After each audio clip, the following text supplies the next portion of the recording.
Bonjour à tous, je me présente Michelle Francine Achaud. Je suis la présidente et cofondatrice de l'association Auria. Mais avant tout, je suis maman de 2 enfants en situation de handicap intellectuel. J'ai une jeune fille de 17 ans quasiment qui est paralytique cérébrale, déficiente intellectuelle avec d'autres défis en matière de santé.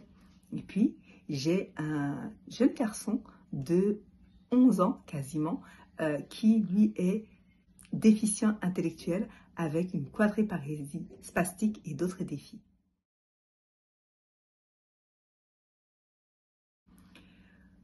Aujourd'hui, en tant que parents, l'avenir de nos enfants neuroatypiques ayant des défis et relevant de la neurodiversité nous inquiète profondément. Nous sommes à l'ère où on commence à prendre conscience des besoins de nos enfants neuroatypiques et issus de la neurodiversité. Nous sommes à l'époque où tous les continents sont en accord pour se dire qu'il faut s'intéresser à cette catégorie d'enfants et mettre en place des structures pour pouvoir mieux les accompagner.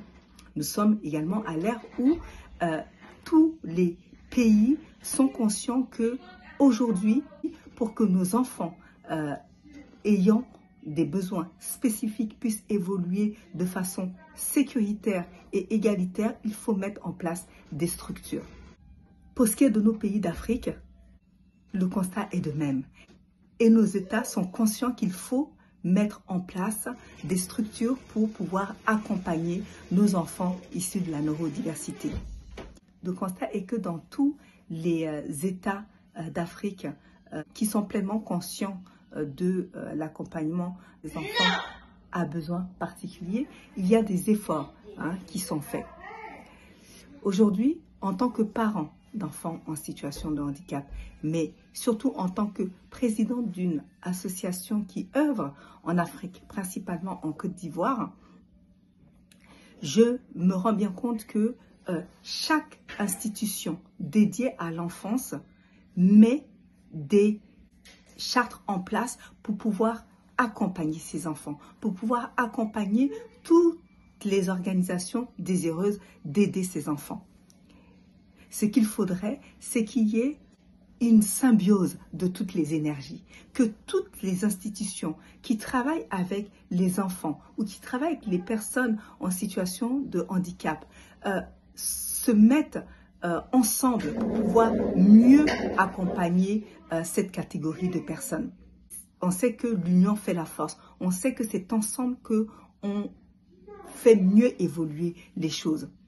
Aussi, en qualité de présidente d'une association, Auria, qui œuvre en Afrique, et avec les observations que j'ai pu faire, je pense qu'aujourd'hui, avec tous les moyens que nos pays mettent en place pour accompagner les enfants à besoins particuliers, les personnes à besoins particuliers, surtout les personnes neuroatypiques, il est bon que pour ce qui est de l'accompagnement, il y ait une meilleure restructuration. C'est-à-dire que toutes les institutions qui accompagnent ces personnes puissent travailler ensemble, main dans la main.